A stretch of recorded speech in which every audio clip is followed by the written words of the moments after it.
Baik, shalom saudara-saudara, apa kabar? Baik. Apa kabarnya? Baik. Iya, ada yang baik, ada yang luar biasa, ya ada yang katakan setiap hari dapat Semua dapat dilewati. Puji Tuhan saudaraku. Dan saya bersyukur pada minggu ini saya masih bisa bertugas, dan terima kasih buat Ibu Gembala yang sudah memberikan tugas untuk menyampaikan kebenaran firman Tuhan. Dan biarlah pada siang hari ini kita sama-sama sepakat menundukkan hati kita, pikiran kita untuk menerima nasihat kebenaran firman Tuhan. Setuju saudaraku? Amin. Haleluya. Praise the Lord. Nah, saya mau tanya saudara sebelum kita mulai, itu pengantar aja, sebelum kita mulai khotbah kita dengan khotbah pada siang hari ini, siapa yang rindu sungguh-sungguh mengalami transformasi dalam hidupnya? Siapa yang sungguh-sungguh rindu mengalami transformasi dalam hidupnya? Haleluya. Nah, saudaraku, transformasi itu perubahan, amin. Ya. Jadi kalau saudara menginginkan sebuah perubahan dalam hidup saudara, saudara harus siap. Ya, banyak orang datang kepada Tuhan meminta sesuatu dan ingin mengalami terobosan dan perubahan, tapi dia nggak siap, saudaraku. Ya, perubahan itu bisa Tuhan jadikan semua perubahan, transformasi yang terjadi dalam hidup kita, itu semuanya mendatangkan kebaikan. Amin. Coba yakinkan dulu, semua terobosan, semua transformasi, semua perubahan yang Tuhan izinkan terjadi dalam hidup kita, pastikan dulu bahwa itu semuanya untuk mendatangkan kebaikan. Amin. Haleluya. Yes. Dalam kalimat saya tadi paham? Ya. Sekali lagi saya ulang, semua transformasi, semua perubahan yang Tuhan izinkan dalam hidup kita, yakinkan bahwa itu semuanya untuk mendatangkan kebaikan. Nah, jadi ada orang salah berpikir, saudaraku. Ketika dia minta berkat dan ketika dia minta sesuatu yang amazing kepada Tuhan, saudaraku, Tuhan sebenarnya rindu ingin melakukannya buat saudara, tetapi caranya tidak seperti yang kita pikirkan. Amin. Amin. Caranya tidak seperti yang kita pikirkan. Nah, ketika sesuatu terjadi dalam hidup kita, ternyata transformasi itu tidak semuanya menyenangkan. Ternyata transformasi itu, perubahan itu tidak semuanya menyenangkan. Berapa banyak saudara minta sama Tuhan untuk terjadi perubahan dalam hidup saudara, tetapi yang terjadi malah sebaliknya, perubahan yang tidak menyenangkan. Tapi siang hari ini Tuhan pastikan lewat pengajaran ini, yakinkan bahwa itu untuk mendatangkan kebaikan. Itu dia. Jadi jangan saudara pikir ketika saudara ingin mengalami perubahan, saudara mengalami dan menikmati yang enak-enak. Tidak, saudaraku. Haleluya. Ini yang selama ini kita salah.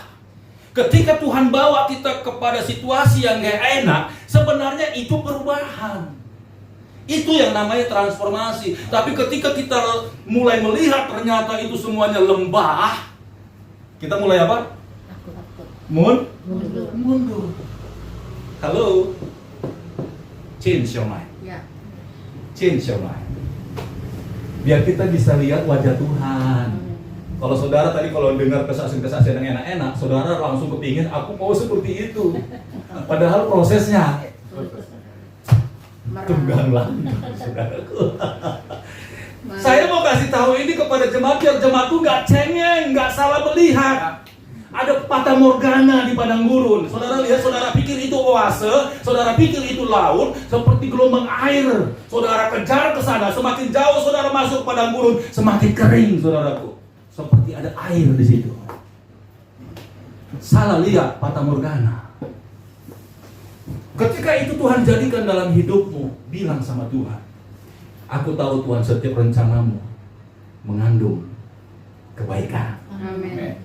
Dan setiap kali Tuhan bawa saudara kemanapun sekalipun itu tidak enak, yakinkanlah bahwa Tuhan tidak pernah tinggalkan saudara sendiri. Itu sebabnya Musa berdoa kepada Tuhan. Ketika dia tahu, Musa yakin betul bahwa jalan-jalan yang dia lalui ketika memimpin bangsa Israel itu adalah jalan-jalan yang sering dia lewati sebenarnya. Ketika dia mengembalakan kambing domba mertuanya Yitro. Dengar baik-baik, satu kali Musa menghadapi kegentaran karena melihat bangsa Israel begitu besar yang dipimpinnya menuju ke tanah Kanaan. Apa yang menjadi doa terbesarnya Musa ketika itu? Bila engkau tak besertaku, ku tak mau berjalan. Ku perlu Tuhan, pimpin langkahku dengan kasih karunia. Saudara tahu lagu itu? Musa sebenarnya melihat dan akan melintasi itu jalan-jalannya dia sebenarnya setiap hari. Tetapi ketika itu dia mulai merasa gentar dan dia naikkan doa itu, dia bilang, Tuhan, kalau engkau tidak ada di depanku, jangan suruh saya berjalan, saya nggak mau berjalan. Tapi kalau engkau benar-benar ada di depanku dan kau mulai berjalan, aku pun akan berjalan. Amin. Wow, itu doa yang paling disukai sama Tuhan. Sekalipun saudara sedang masuk ke dalam pencobaan, ujian, dan banyak sekali proses dan problem yang saudara udah bikin kepala mau pecah, bilang sama Tuhan, Tuhan, aku mau berjalan di dalam persoalan ini, tapi engkau harus di depan. Amin. Ini baru namanya doa yang benar-benar dekat dengan Tuhan. Jadi jangan pernah bermimpi ngalami terobosan kalau saudara nggak berani dan nggak mau menghadapi apa yang memang Tuhan sedang kerjakan. Jadi sekalipun saudara sedang melihat aduh hancur, masalah ini, anakku begini, ya kan, mertuaku begini, adikku begini, suamiku begini, ya Tuhan, semakin ikut engkau, kenapa aku harus begini? Dengar baik-baik siang hari ini, Tuhan sedang mendesain sesuatu yang luar biasa dalam hidupmu. Amin. Jadi jangan bermimpi dapat hadiah, bonus, dan pokoknya macam-macam. No way. Belakangan. Cara itu dipakai setan, betul. Caranya Tuhan gak seperti itu. Sampai engkau betul-betul lihat Tuhan ada di setiap persoalan hidupmu. Dan engkau dimenangkan dalam persoalan itu. Yes. Saudara boleh lihat Ibu Gembala, Ibu Ning. Beberapa bulan yang lalu saya ikut juga ibadah murtadi di situ. Dan saya videoin saudaraku, Ibu Ning tuh sempat nari begini di depan. Saudara coba kalau lihat Ibu Ning sekarang berdiri di depan, bedanya di mana? Saya lihat itu video itu tadi saya rekam itu. Dan Tuhan ngomong sama saya, kamu tahu nggak? Ketika saya memproses hambaku itu, kamu melihat nggak perubahan? Iya Tuhan. Saudara lihat, Ibu Ning belakangan ini apa yang terjadi dalam hidupnya? Ada kemenangan, ada sukacita. Problem yang terbesar Sakit. sakit. Dan dia pikir mungkin dia akan lewat. Tapi ternyata Tuhan bawa dia ke dalam jalan itu, saudaraku. Coba suruh dia berdiri di sini. Coba Ibu Gembala berdiri di sini. Tatap benar-benar gembalamu ini. Tatap wajahnya. Coba lihat wajah dan tampilan gembalamu ini. Dengan beberapa bulan yang lalu, sama atau berubah? Saya pastikan berat badannya turun. Amin. Amin. Gara-gara sakit itu berat badannya turun. Dan penampilannya, ya mungkin dia bilang tetap. Tapi mata saya nggak salah melihat orang yang dekat di hati saya. Tampilannya lebih fresh justru. Lebih padat badannya daripada beberapa bulan yang lalu. Kenapa? Karena Tuhan sedang mau dandani Ibu Gembala. Itu dia, saudaraku. Ibu sudah jangan lama-lama. Tepuk tangan dulu dong. Lemas banget, saya nggak mau tepuk tangan yang begitu. Saya mau tepuk tangan yang respon. Iya. Karena gini ya bahasanya, kalau Tuhan mau dandanin saudara, sama seperti seorang perempuan yang sedang berdandan. Kira-kira tampilan awal, langkah 1 sampai dia nanti benar-benar selesai finishing dan dinyatakan cantik. Kira-kira orang lagi didandan itu gimana bentuk mukanya? Berantakan. Hah? Berantakan, saudaraku. Waktu nge-makeup itu mesti dasarnya dulu, benar kan? Coba lihat orang lagi makeup, nggak enak dilihat, saudaraku. Tapi mulai tambah sana tambah sini, kemudian dipoles, ditarik sana ditarik sini, mulai di ini. Hasil akhirnya, saudaraku, orang pangling. Ini dia atau bukan? Benar nggak? Ini dia atau bukan? Benar nggak? Nah, saya mau bilang Tuhan sedang merubah hidupmu dan orang lain akan bingung lihat saudara. Ini dia atau bukan? Dibuat yang kita ini memang benar-benar porak-poranda, ke lembah, ke tebing, ke gunung-gunung, pokoknya jalan. Tapi bilang sama Tuhan, jangan lepaskan tanganku Tuhan ketika aku Tuhan bawa ke tempat itu. Haleluya. Yuk kita belajar satu perikop. Khotbah ini sering saudara dengar, tapi saya percaya ada pesan khusus yang Tuhan mau sampaikan buat saudara. Haleluya. Kita buka di kitab Lukas pasal 19.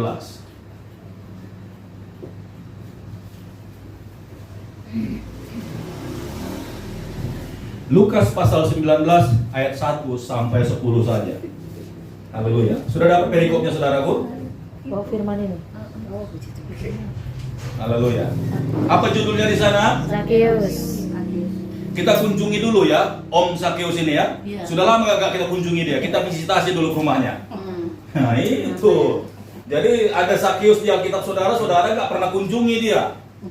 Ayo kunjungi dia ya. Kita belajar dari dia dulu. Zakheus ini seorang keturunan Abraham yang diizinkan Tuhan mengalami transformasi. Haleluya. Yuk kita lihat dulu. Judulnya Zakheus. Haleluya. Saya akan baca di ayat 1. Saya minta saudara semuanya di ayat kedua kita bergantian. Saya sangat suka kalau saya khotbah itu dua arah saudaraku. Jadi saya nggak ngomong-ngomong udah KKR begitu, saudara diem aja. Dalam hati saya, ini jemaat dengerin nggak sih? Ini ngerti nggak sih gitu ya? Oke. Zakheus, Lukas pasal 19 ayat 1 sampai 10. Ayat 1, Yesus masuk ke kota Yeriko dan berjalan terus melintasi kota itu. Ingat kota Yeriko ya. Ayat 2 saudara. Di situ ada seorang bernama Zakheus, kepala pemungut cukai, dan ia seorang yang kaya. Oke, saudara kutip ya. Garis bawahi kalau boleh. Di situ ada seorang bernama Zakheus. Jabatannya adalah kepala pemungut cukai. Wah, itu kalau sekarang itu bisa dikatakan apa nih? Kepala pajak ya? Pajak. Wah, pajak nih. Atau ini bisa dikatakan direktur MUI gitu ya. Yang harus buat pajak terus kan? Nah, ayat 3. Ia berusaha untuk melihat orang apakah Yesus itu, tetapi ia tidak berhasil karena orang banyak sebab badannya pendek. Maka lari-larian ia mendapat orang banyak, lalu memanjat pohon arah untuk melihat Yesus yang akan lewat di situ. Ayat 5, ketika Yesus sampai ke tempat itu, ia melihat ke atas dan berkata, Zakheus, segeralah turun sebab hari ini aku harus menumpang di rumahmu. Lalu Zakheus segera turun dan menerima Yesus dengan sukacita. Ayat 7, tetapi semua orang yang melihat hal itu bersungut-sungut, katanya, ia menumpang di rumah orang berdosa. Tetapi Zakheus berdiri dan berkata kepada Tuhan, Tuhan, setengah dari milikku akan kuberikan kepada orang miskin. Dan sekiranya ada sesuatu yang keras dan seseorang akan kuberikan kali lipat. Ayat 9, kata Yesus kepadanya, hari ini telah terjadi keselamatan kepada rumah ini karena orang ini pun anak Abraham. Sebab anak manusia datang untuk mencari dan menyelamatkan yang hilang. Oke, nah dari 10 ayat yang kita baca ini, kira-kira kata kuncinya ada di mana? Coba saudara lihat, coba saudara perhatikan. Kata kuncinya ada di mana?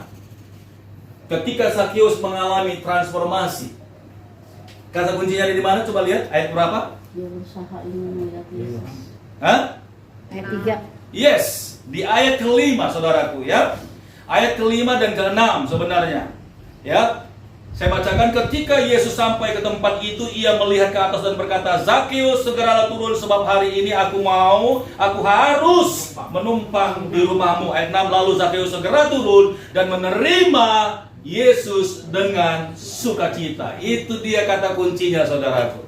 Ya. Kalau saudara mau mengalami transformasi, ya kan, revolusi, perubahan, kunci pertama, syarat pertama yang harus terjadi adalah saudara harus terima Yesus.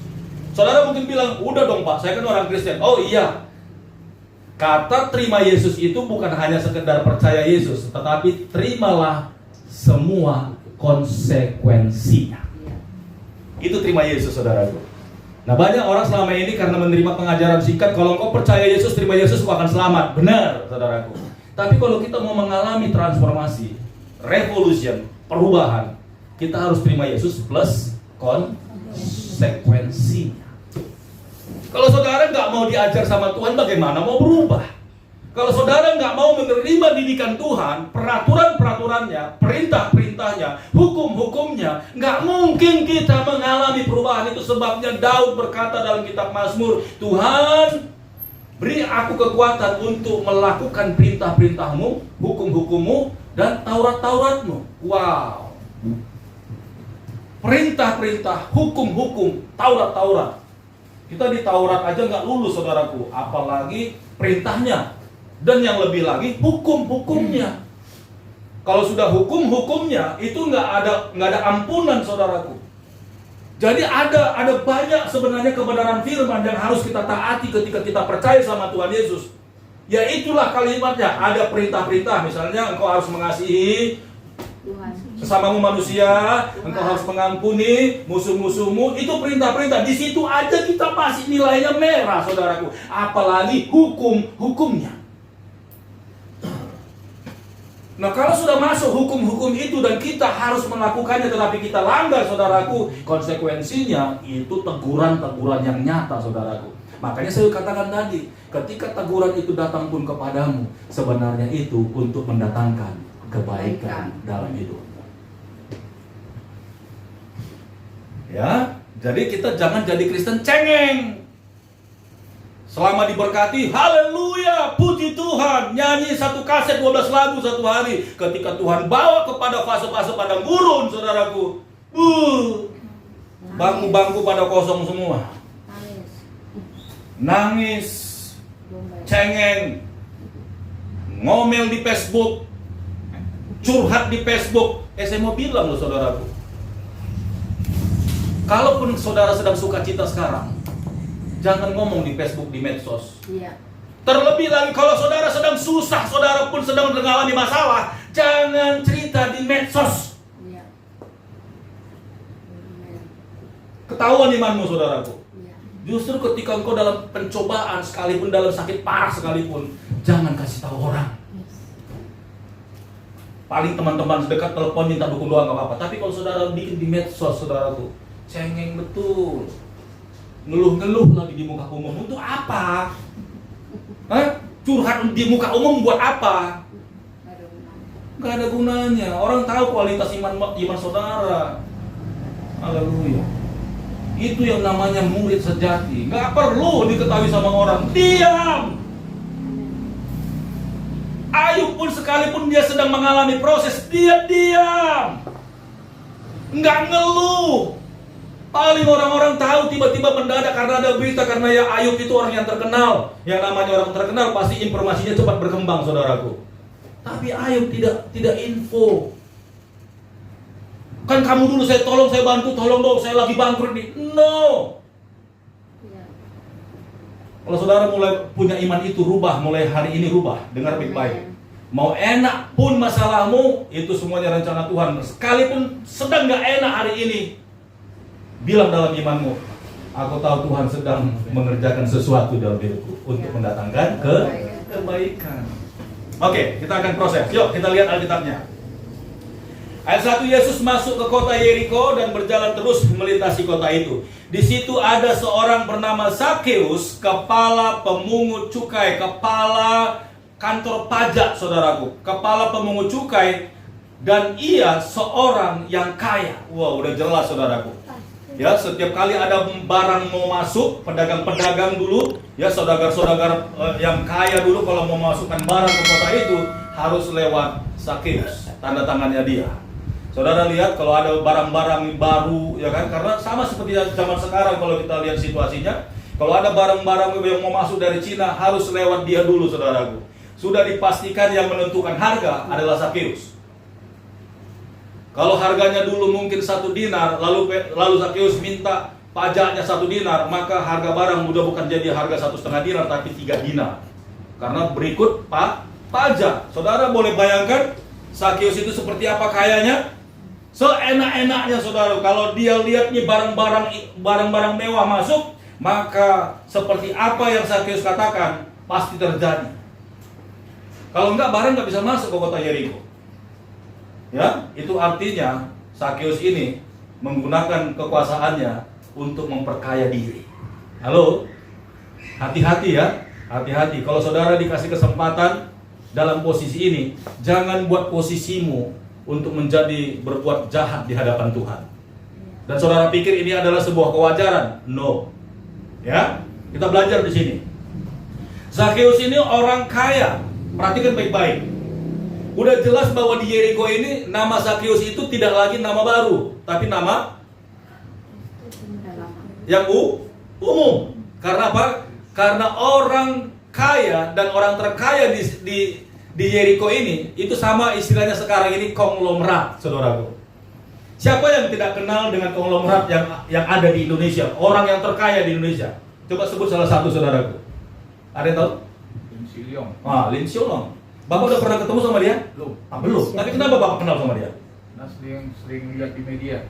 Sering lihat di media, dan kira-kira apa yang menjadi ketenarannya dia, Pak? Kekayaannya. Perusahaan-perusahaannya gitu ya? Propertinya gitu, Pak ya? Seperti Nah, itu dia, saudaraku. Jadi udah jelas Bapak Pak Stompul aja tahu namanya Lim Xiaolong. Lim Xiao Oh. Liu. Ya, pokoknya itu lagi ya. Nah, dia udah sering-sering nyebut itu, saya sendiri jarang menyebut namanya, saudara. Lim Xiao Liu. Saya aja belepotan menyebut namanya gitu ya. Nah, Pak Sitompul aja bisa loh mengenal beliau, tapi beliau yang di sana tuh gak kenal dengan Pak Sitompul. Karena memang dia itu orang terkenal. Orang terkenal paling kaya. Zakheus itu juga seperti itu, saudaraku. Di kota Yeriko itu tidak ada orang yang gak kenal sama dia. Semuanya kenal. Anak kecil sampai opa-opa pun kenal sama dengan yang namanya Zakheus ini. Karena dia kaya raya. Seorang konglomerat di tempat itu. Nah, jadi Zakheus ini akhirnya muncul kesombongannya. Bahwa di mana-mana nama dia disebut. Kalau ada misalnya surat atau undang-undang dan segala-galanya, tanda tangan dia ada di situ. Bangga nggak dia? Bangga. Jadi artis nggak dia? Artis, saudaraku, terkenal, ya kan? Bahkan kalau dia lewat pakai mobilnya dia, kalau istilah sekarang mobil, kalau zaman dulu onta, saudaraku. Kalau dia lewat pakai mobilnya dia, orang kenal nggak di pejabat? Atau orang kenal nggak di bawah ini konglomerat? Kalau dia lewat pakai mobilnya, kenal nggak? Tidak. Kenal lah. Biasanya konglomerat itu nomor polisinya khusus nggak? Pasti khusus. Haleluya. Apalagi kalau dia seandainya misalnya dia di pemerintahan nih, jenderal gitu ya. Udah jelas ada bintang di situ. Bintang berapa? Bintang 5 di nomor platnya itu. Jelas ada labelnya. Itu sebabnya saudaraku, Zakheus ini merasa ada saingannya. Kenapa? Ketika dia membaca berita, ternyata ada lagi yang lebih terkenal dari dia. Namanya siapa? Yesus. Wah, ya kan? Selama ini orang kenal Zakheus, orang yang terkenal di kota itu. Ternyata ketika Yesus mau masuk ke kota Yeriko, dia baru tahu ada informasi Yesus mau lewat di kota ini. Siapa sih sebenarnya Yesus itu? Kok terkenal juga dia? Halo, menurut saudara kira-kira Yesus terkenal karena apa coba? Kuasanya.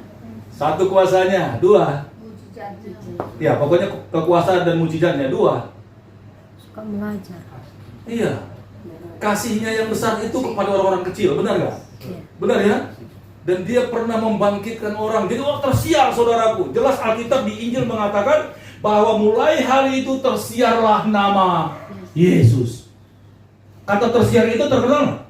Terkenal, saudaraku. Jadi di sini terjadi dua pertemuan antara dua orang yang terkenal. Satu terkenal dalam kekayaan dunia, yang kedua terkenal karena kemuliaannya, yaitu Yesus. Nah, akhirnya Zakheus ini ketika dia tahu Yesus masuk di kotanya, dia kepingin tahu, saudaraku. Haleluya, kepingin tahu. Sekalipun memang dia sudah terkenal, tapi dia belajar untuk mengenal orang lain. Berapa banyak kita ketika kita sudah menjadi kaya raya dan terkenal, saudara nggak pernah mau mengenal lagi orang lain, apalagi saudaramu. Ayo dong. Ini betul nggak? Ketika kita sudah menjadi orang terkenal, mendadak jadi artis, kira-kira kawan lama masih diingat nggak? Kawan waktu makan di ladang, ya kan, makan tempe sama ikan asin bareng-bareng mancing belut, kenal lagi nggak?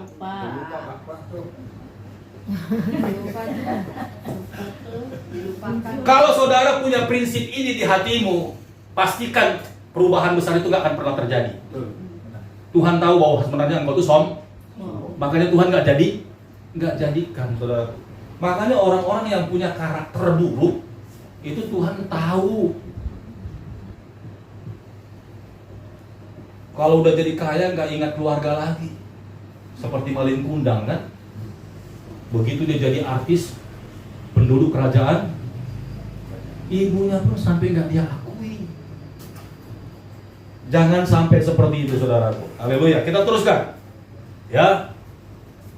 Ayat 3, ia berusaha untuk melihat orang apakah Yesus itu. Lihat kalimatnya ada jelas ya. Ia berusaha untuk melihat orang siapakah Yesus itu, seperti apakah sebenarnya Yesus itu. Tetapi ia tidak berhasil karena orang banyak, sebab badannya pendek. Ternyata seterkenal-kenalnya si Zakheus ini, dia punya kelemahan. Nah, itu dia, saudaraku. Ini yang menunjukkan bahwa kita ini masih sebenarnya manusia yang fana. Dia terkenal tetapi masih ada kelemahannya. Dia pendek badannya. Tetapi ketika dia pendek badannya, karena dia sudah didorong dengan keinginan tahuannya dia, saudaraku, Zakheus akhirnya tetap bisa bertemu dengan Tuhan. Caranya apa? Kita maju lagi. Maka dia nggak habis pikiran, saudaraku. Ya, dia mulai ada keinginan untuk bertemu dengan Tuhan dan dia nggak mati kutu. Kita belajar dari Zakheus ini. Berapa banyak kita mengalami rintangan ketika kita ingin mendapatkan sesuatu dari Tuhan, tapi terhalang dengan banyak masalah. Betul? Ketika kita menghadapi banyak masalah, tantangan, kita putus asa dan akhirnya berhenti. Tetapi Zakheus tidak, saudaraku. Ketika dia mau berjumpa dengan Yesus, siapakah Yesus itu? Dia terhalang dengan orang banyak. Kata terhalang dengan orang banyak itu yang namanya tantangan, saudara. Mungkin saudara sedang mengurus sesuatu, mungkin saudara sedang melakukan banyak hal, ingin bikin perusahaan kah, ingin melakukan pekerjaan kah, bisnis kecil kah, tapi ada aja tantangan, betul nggak? Ya. Tapi kalau saudara sudah mulai berhenti di situ dan saudara tidak berjuang terus dan minta sama Tuhan untuk dia bantu, saudara nggak bisa lebih daripada Zakheus ini. Kita belajar dari dia, saudaraku. Ternyata Zakheus ini punya mental yang luar biasa. Sekalipun dia kaya, dia tidak kalah mentalnya. Haleluya. Nah, lalu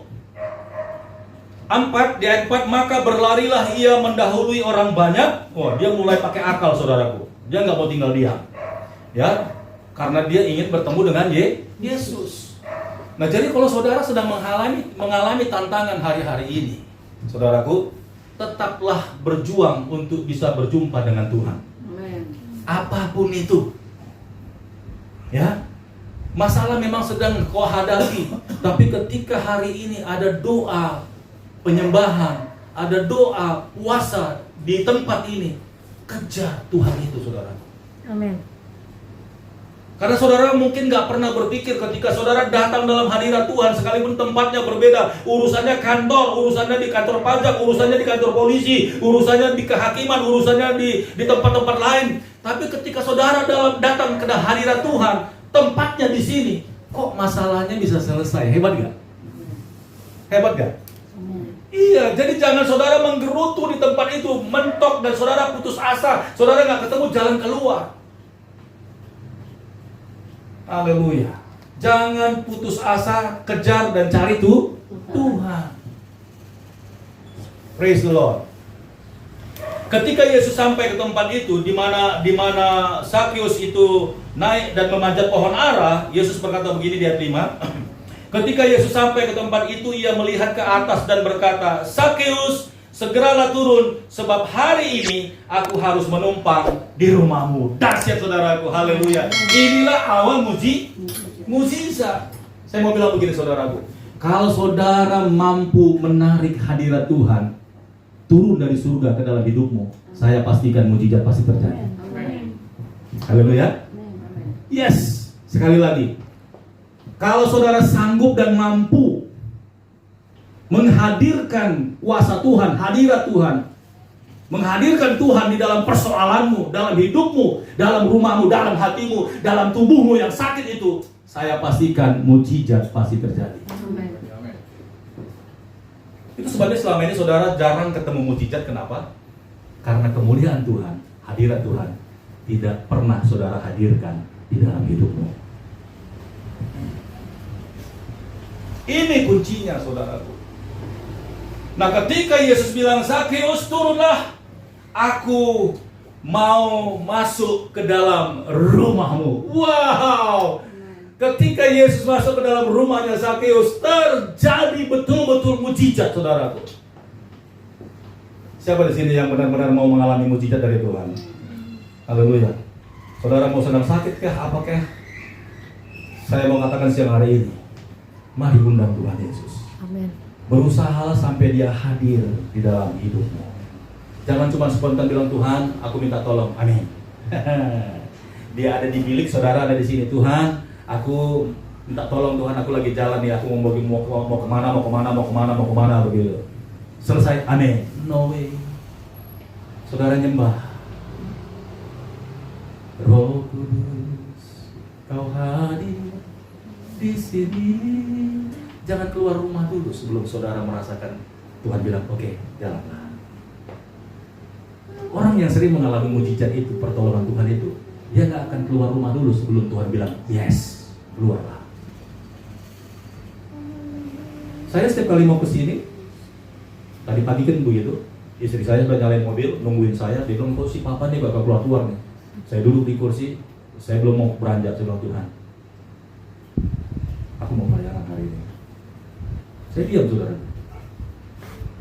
Saya doa lagi, Tuhan, selamatkan kami dalam perjalanan. Tutup urusan itu. Saya diam lagi. Dia nggak jawab. Tapi beberapa menit sampai istri saya udah lama mungkin jalan mobil dari pagi. Tuhan bilang gini, janganlah. Saya langsung, haleluya, terima kasih Tuhan, haleluya. Wow, saudara, ketika dia sudah memerintahkan saudara jalan, semua yang di jalan itu sudah dia siapkan. Saya sebenarnya nggak tahu tadi bahwa di jalan itu ada roh maut barangkali. Saya nggak kelihatan. Tapi Tuhan sudah singkirkan lebih dulu, saudara. Itu sebabnya kita sering sekali tidak melihat sesuatu, tetapi di jalan terjadi. Jangan buru-buru keluar dari rumahmu sebelum Tuhan bilang, go. Haleluya. Ya. Lihat ayat 6. Lalu Zakeus segera turun dan menerima Yesus dengan sukacita. Ini dia, saudaraku, terjadi yang namanya mujizat. Yesus datang ke rumahnya dan Zakeus tidak cemberut, tetapi sukacita. Haleluya. Nah, ciri-ciri orang kalau dia benar-benar mau mengalami mujizat dari Tuhan, selalu akan bersukacita ketika Tuhan datang ke rumahnya. Kalau zaman dulu Yesus langsung datang ke rumah Zakeus. Kalau zaman sekarang, Ibu Ning, pendeta Ning yang datang ke rumah saudara. Haleluya. Ketika hamba Tuhan datang ke rumah saudara, apakah saudara bersukacita? Atau jangan-jangan saudara dingin-dingin aja, saudara? Ya, datang gembala deh. Ya, apalagi nih, datang dia pendeta. Ya, apalagi nih. Saya mau pastikan, kalau hamba Tuhan datang ke rumahmu, itu sama saja dengan Tuhan Yesus mampir ke rumahmu. Amin. Terimalah dengan sukacita. Saya percaya apapun itu urusannya, ketika hamba Tuhan datang ke rumahmu, pasti ada kebaikan-kebaikan yang akan tertinggal setelah dia pergi. Yes. Hargai dan hormati hamba Tuhan, saudaraku. Haleluya. Praise the Lord. Kita teruskan lagi, saudara. Yesus berkata tadi, ya, aku mau menumpang di rumahmu. Lalu Zakeus segera turun dan menerima Yesus dengan sukacita. Ayat 7, tetapi semua orang yang melihat hal itu bersungut-sungut, katanya ia menumpang di rumah orang berdosa. Ayat 8, tetapi Zakeus berdiri dan berkata kepada Tuhan, Tuhan, setengah dari milikku akan kuberikan kepada orang miskin, dan sekiranya ada sesuatu yang kuperas dari seseorang akan kukembalikan 4 kali lipat. Ayat 8 ini ketika saudara baca, sebenarnya apa yang terjadi sebelumnya? Kok tiba-tiba Zakeus ini ngomong seperti ini, saudaraku? Coba saudara perhatikan ayat 8. Tetapi Sakeus berdiri dan berkata kepada Tuhan, Tuhan, setengah dari milikku akan kuberikan kepada orang miskin, dan sekiranya ada sesuatu yang kuperas dari seseorang, akan kukembalikan 4 kali lipat. Kira-kira ini kejadiannya masih di bawah pohon atau sudah di rumah Sakeus? Di rumah. Halo? Di rumah. Sudah di rumah Sakeus? Yang setuju katakan amin? Amin. Ya? Nah, ini Yesus sudah masuk ke rumah Sakeus, dan tiba-tiba Sakeus langsung ngomong seperti itu sama Yesus. Ini ceritanya singkat, cuma 10 ayat. Kalau mau dipanjangkan itu sampai 100 ayat, bisa nggak? Semua kata-kata itu dicatat, bisa nggak? Sekarang saya tanya, karena ini dipersingkat ceritanya. Sebenarnya apa yang terjadi? Kenapa Sakeus langsung to the point di situ? Tuhan, sekiranya ada orang yang kurampas hartanya, miliknya, kuperas, akan kukembalikan 4 kali lipat, dan bahkan setengahnya. Kira-kira apa yang terjadi? Ada yang bisa jawab? Kalau saudara masuk dalam kisah ini? Sudah ada Perubahan? perjumpaan. Iya, apa yang sebenarnya yang terjadi sebelum Sakeus ini ngomong gitu loh? Karena ada perjumpaan dengan Tuhan sehingga berubah hidupnya. Dia ada Lebih dalam lagi coba, ada yang tahu? Jadi ketika Sakeus sudah turun dari pohon, tentu Yesus sama murid-muridnya berjalan mengarah kemana? Tuhan Ke rumah Yesus sakit? di dalamnya. Ke rumah Sakeus kan? Ke rumahnya. Nah, lalu waktu sudah masuk di pintu rumah Sakeus itu, saudaraku, tidak ditulis dalam kisah ini. Ya. Saya bisa merasakan auranya, hadiratnya, Ya. kisahnya waktu saya baca ini. Kenapa tiba-tiba Sakeus mulai rasa takut dan bilang, Tuhan Yesus, kalau sekiranya ada. Saudara lihat, Yesus masuk ke rumah Sakeus itu, rumahnya seperti apa? Hebat. Jangan-jangan dindingnya terbuat dari emas, betul. Tapi ketika Tuhan Yesus masuk ke rumahnya, ada rasa yang gak enak di sini. Ngerti gak sih kisahnya? Ada yang gak enak di sini, seperti memuntah rasanya ketika Tuhan itu datang. Gak layak gitu loh. Sekalipun rumahnya itu dari emas semuanya, keramik-keramiknya, pokoknya semua pernik-perniknya itu pokoknya harganya miliaran semua. Tapi ketika Yesus turun ke rumahnya, dia merasa tertuduh, saudaraku. Why? Karena seisi rumahnya itu sebenarnya barang curian semua. Makanya Sakeus ngomong, tetapi Sakeus berdiri dan berkata kepada Tuhan, Tuhan, setengah dari milikku akan kuberikan kepada orang miskin, dan sekiranya ada sesuatu yang kuperas dari seseorang, akan kukembalikan 4 kali lipat. Konsekuensi ketemu sama Tuhan, siap untuk dibereskan. Halo, itu sebabnya kalau saudara sekarang lagi tunggang langgang, lagi bangkrut, lagi punya masalah, engkau tidak pernah menyadari bahwa sebenarnya ada butir-butir masalah yang selama ini kau buat dan gak pernah kau akui di hadapan Tuhan. Tuhan mau keluarkan itu dari hidupmu. Amin. Tuhan kilik-kilik, ini gak pantas nih. Amin. Haleluya. Dengar baik-baik saudaraku, kalau engkau masih nyimpan itu dan engkau masuk dalam hadirat Tuhan, Tuhan akan kasih tahu, itu aku tidak berkenan yang itu. Ini apalagi yang mana? Dikoreksi semua saudaraku. Yesus baru masuk dengan murid-muridnya. Sakeus sebagai tuan rumah sudah di dalam. Begitu masuk Yesus saudaraku, itu Sakeus langsung pelepasan. Benar nggak?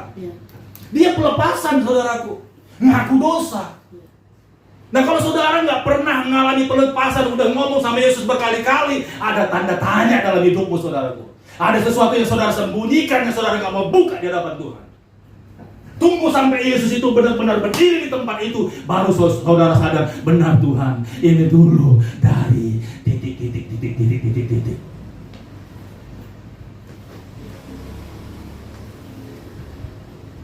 Kira-kira kita masuk dalam dramanya ini. Ketika Yesus mulai masuk ke dalam rumah itu sebagai tamu, apakah ada tamu masuk ke dalam rumahmu dan tamu itu diam saja? Halo? Seandainya nih saya undang misalnya Ibu Gembala, Ibu Ning visitasi ke rumah orang, masuk ke rumahnya. Kira-kira Ibu Ning yang paling sering Ibu Ning ungkapkan ketika masuk ke rumah itu ngomong apa? Kasih salam dulu. Shalom gitu ya. Oke, kedua? Terus kasih keadaannya. Nah, ini kan, tadi kan Sakeus datang dari sana kan, dari jalan kan? Ya. Lalu Yesus masuk, dia lihat sepi. Rumahnya mentereng, adanya pembantu-pembantu yang banyak berkeliaran di dalam. Kira-kira Yesus ngomong apa sama Sakeus? Sebagai basa-basinya kalau kita mau masuk drama ini. Shalom. Ya kan? Shalom Pak. Mari masuk. Oh iya, lalu Yesus diam aja. Kok sepi rumahnya? Oke, itu yang kalimat kedua. Kok sepi rumahnya? Bagus, Bu. Lalu si Sakeus mulai apa ketika ditanya Tuhan? Kok sepi rumahnya? Sakeus bilang apa? Rasa tertutup, gak nyaman. Pak Sombut, Merasa bersalah. ketika Yesus bertanya, kok sepi rumahnya? Rumahnya gini besar. Kalimat kedua yang keluar. Kan cuma Sakeus nih yang di rumahnya. Kalimat kedua yang keluar dari mulut Tuhan Yesus. Ini kita dramain ya. Ya. Apalagi yang selanjutnya? Kok sepi rumahnya? Iya ini Tuhan. Lalu kalimat kedua, di mana istrimu? Ya mana keluarga? Anak-anak di mana? Benar? Iya. Pernah nggak kalau berkunjung ke rumah orang nanya seperti itu? Iya. Iya. Itu wajar kan? Ketika Yesus tanya, where is your right? Di mana istrimu? Where is your children? Padahal ada fotonya gede banget di situ, foto bareng sama istrinya. Kalau orang kaya kan begitu kan, langsung foto keluarga dulu yang muncul kan. Kita lihat ih, kapan gue punya foto begitu ya? Nggak pernah punya barang loh, saya jadi nggak punya foto loh seperti itu. Orang lihat, ya ampun, fotonya bagus banget. Ini pasti di studio foto yang mahal nih, bisa sampai 15 juta ini sekali foto. Pakaiannya mantap, iya kan? Bling-bling gitu kan, lampunya keren. Istrinya, Sakeus, anak-anaknya di belakang, kalau boleh ada cucunya. Tapi ketika Yesus masuk, di manakah mereka? Di mana istri dan anak-anaknya? Di mana cucu-cucunya? Sakeus bilang apa? Mulai dia nangis. Itulah Tuhan. Aku pikir ketika aku bekerja jadi pemimpin pajak dan aku membawa uang ratusan juta setiap hari, saya pikir istri saya berbahagia. Yesus tanya lagi, di mana Pak istri? Selingkuh Tuhan, selingkuh. Hah? Ternyata istrinya suka ke salon, ketemu sama Mak Comblang. Istrinya ke salon, suaminya kerja sibuk, pagi siang dan malam. Kecantikannya istrinya tuh nggak pernah dilihat sama suaminya. Orang kaya, manicure, pedicure, salon, mandi air susu, benar kan? Mandi sandang sekaligus, lebih mahal mandi madu. Kalau yang melakukan sering pasti tahu. Tapi begitu pulang dari salon, suaminya belum pulang.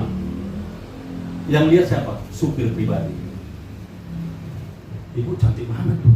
Ternyata istrinya tuh kepingin dipuji satu kali, tapi suaminya tidak pernah memuji istrinya karena nggak pernah ketemu. Justru suaminya memuji sekretaris di kantor. Akhirnya istrinya layu hatinya dengar suara supir pribadi. Benar lu, ibu cantik sekali, kayak artis lu. Badan ibu juga rapi. Cuma itu yang dia kejar, pujian itu. Besok. Mas, yuk kita jalan-jalan ke mall temanin aku. Haha. Nangis bombay nggak deh, Sakeus? Ratusan juta dia bawa uang ke rumah tiap hari, dikasih ke istrinya. Dia pikir dia bisa membahagiakan istrinya. Ternyata.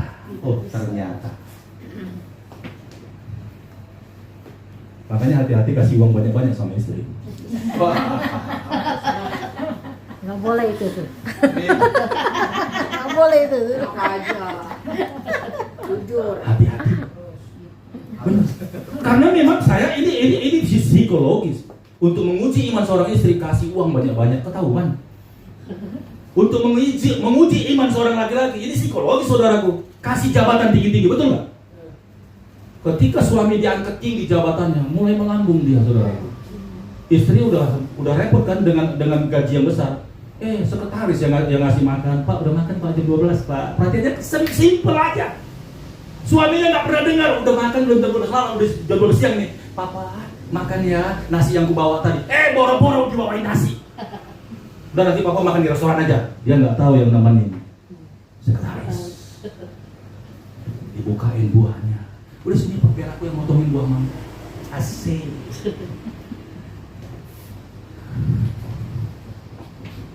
Bapak pendeta. We must to the point. This is the happen. Ini yang terjadi. Sakeus ketika Yesus tanya, di mana istrimu bro? Anak-anakmu dan cucumu. Kok sepi banget, di rumah gede betul. Yang tinggal tuh pembantu semua, nonton parabola, internet, wifi, film seluruh dunia ditonton. Istrimu di mana, anakmu di mana? Itu Tuhan. Ada anakku pun dari sekolah, dari SD Tuhan, uang sekolahnya itu 1 juta tiap hari Tuhan, sementara teman-temannya cuma gocap. Di mana memang anakmu sekarang? Jatuh Tuhan di narkoba Tuhan. Aduh, generasiku hancur semua Tuhan. Halo. Ini dia. Yuk kita baca dulu, kita Amsal. Aduh, ini Tuhan ingatkan saya Amsal ya. Yes Lord, thank you Jesus. Kita lihat ya, Amsal. Coba bacakan satu orang Amsal 15 ayat 27. Amsal 15 ayat 27. Baca Bu, yang kencang Bu. Amsal 15 ayat 27 Ya. demikian firman Tuhan. Yang kencang Bu. Siapa loba akan keuntungan gelap, mengacaukan rumah tangganya, tetapi siapa yang membenci suap akan hidup. Sekali lagi Bu. Siapa loba akan keuntungan gelap, mengacaukan rumah tangganya, tetapi siapa membenci suap akan hidup. Arti loba itu apa?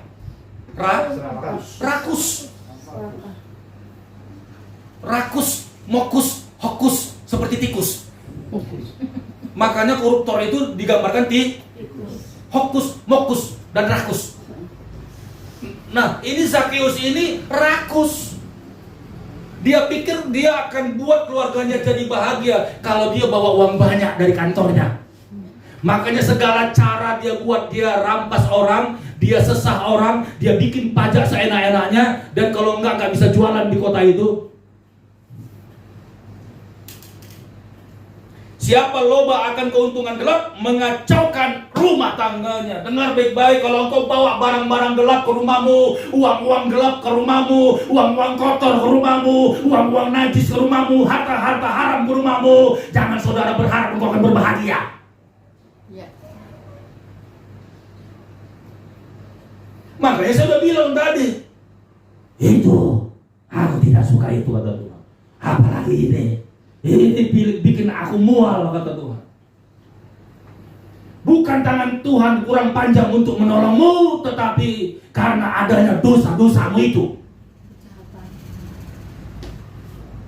Bagaimana saudara dan saya dan kita semuanya mau mengalami transformasi, revolution, hidup bersama Tuhan, kalau kita nggak bisa hadirkan Tuhan, dan juga karena ada sesuatu dalam hidup kita yang Tuhan akhirnya nggak bisa masuk dalam hidup kita. Why? Karena dosa-dosamu lah.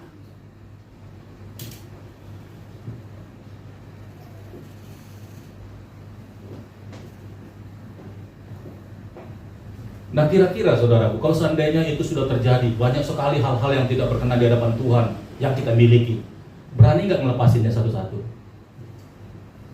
Seperti Zakheus, akan kukembalikan 4 kali lipat. Bahkan kalau ada yang kuperas pun, setengah dari hartaku ini kuberikan kepadanya. Bukan dijual saudaraku, biar saudara hilang data, tapi saudara lepas. Berani nggak?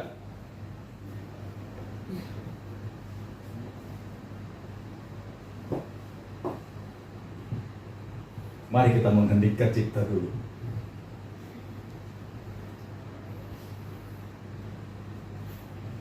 Di mana anakmu Zakheus? Itulah Tuhan. Ada yang jatuh ke dalam narkoba Tuhan, keterikatan habis Tuhan. Bahkan ada yang dipenjara lagi. Yang lebih parahnya lagi Tuhan, ada satu lagi dia selingkuh dan juga main perempuan yang gak jelas Tuhan. Kira-kira itu kehidupan yang menyenangkan gak sih? Sekalipun Zakheus aman-aman aja, dia kerja tiap hari, pagi sore aman, sehat, sentosa, tetap bawa duit 1 koper, tapi istrinya sudah gak di rumah, tidak ada lagi yang menyapa, papa sudah pulang ya, makan ya, air mandi yang hangat sudah kusiapkan, di meja makan sudah ada makanan, dan gak ada lagi yang ngomong begitu saudaraku, adanya pembantunya. Bapak, makanlah, ini sudah ada, ibu di mana? Belum pulang pak. Anak-anak di mana? Ya, udah 3 malam pak, nggak pulang-pulang. Si Wandi, si Joni, si Otong, udah nggak pulang pak 3 malam. Tapi pak kemarin ada polisi datang ke sini pak, laporan katanya ketangkap lagi pak si Otong pak. Ya ampun. Kira-kira ini surga atau neraka? Ah, Surga atau neraka? ah, Mau nggak sih neraka dirubah jadi surga sama Tuhan? bisa. Ya, mau nggak sih neraka dirubah sama Tuhan jadi surga? Bisa. Mau dong. Haleluya. Praise the Lord. Kira-kira dari kisah ini ada nggak yang pernah ngalami? Angkat tangannya saudara. Kalau nggak berani angkat tangan ke bawah juga nggak apa-apa lah. Biar nggak ketahuan sama orang lain. Ya. Makanya dengarin baik-baik saudara. Nanti ketika kita mungkin diizinkan Tuhan pelayanan dengan ibu gembala, ya, itu ada keluarga-keluarga yang ingin dipulihkan, ini kita bongkar nih yang begini-begini nih. Kita sapu bersih saudara. Ini pelayanan penginjilan sebenarnya. 6 keluarga. Ya, termasuk tulah-tulah itu makanya beberapa bulan yang lalu waktu saya mengajarkan kusta di sini, ya sayang beberapa jemaat makanya keluar masuk nggak ngikutin, sayang. Kalau Pastor Daud ngajar itu dia berseri. Masih ingat kamu dengan tulah, Bu? Dengan kusta? Pengajaran tentang kusta, bagaimana orang Israel masuk ke tanah Kanaan, ternyata di tempat itu ternyata tempat itu tanah darah dan Tuhan nggak izinkan, itu harus dilepas. Wow. Kita kalau nggak ada pemberesan, jangan pernah harapkan ada revolution. Tidak. Nggak akan apa terjadi. Nah ternyata ya kita balik lagi ke kisah si Sakius tadi. Kita belum selesai. Ya. Ya coba baca ayat 9. Kata Yesus kepadanya, hari Ya. ini telah terjadi keselamatan kepada rumah ini, karena orang ini pun anak Abraham. Yes. Ya. Lihat baik-baik saudaraku. Ketika Yesus tanya sama Sakius, di mana istrimu? Sakius akhirnya nggak bisa menahan rasa malunya. Dia terbuka di hadapan Tuhan. Di manakah istrimu? Di mana anak-anakmu? Sakius muntahkan semuanya di situ. Saudara tahu? Sampai Sakius, Roh Kudus ngomong sama dia. Sebenarnya itu semuanya terjadi karena harta-harta yang tidak Tuhan izinkan ada di dalam rumahmu. Makanya Sakius pelepasan, dia berjanji di hadapan Tuhan, dia kembalikan semua barang-barang yang bukan punya dia, barang rampasan, barang jarahan dan yang sudah dia ambil yang bukan miliknya dikembalikan kepada orang-orang saudaraku. Itu nazarnya dia. Coba baca sekali lagi 9 tadi, Bu. Kata Yesus kepadanya, hari ini telah terjadi keselamatan kepada rumah ini. Stop.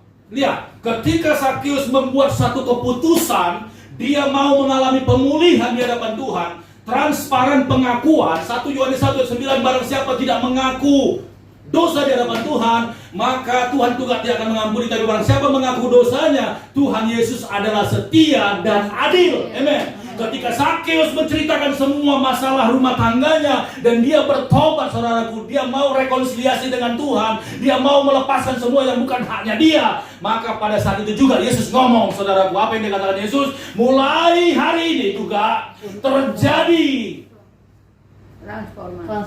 transformasi, terjadi kesembuhan atas apa? Atas apa? Rumah ini.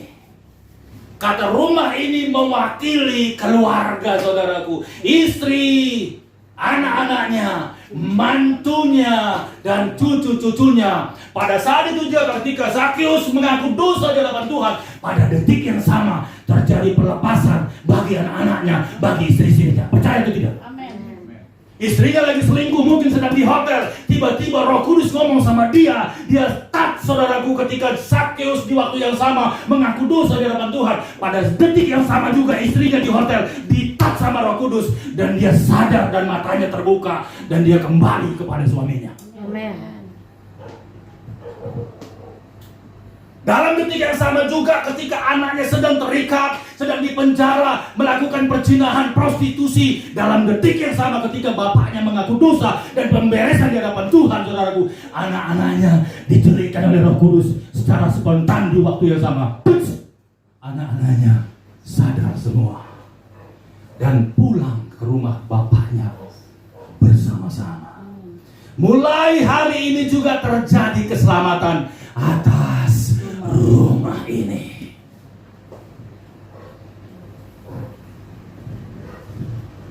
Haleluya. Haleluya. Praise the Lord. Sampai sejauh ini, berapa banyak kita yang dapat berkat dari Tuhan? Angkat tangannya saudaraku. Berikan tepuk tangan buat Tuhan Yesus. Haleluya. Mari saudara bangkit berdiri saudaraku, kita selesaikan. Praise the Lord.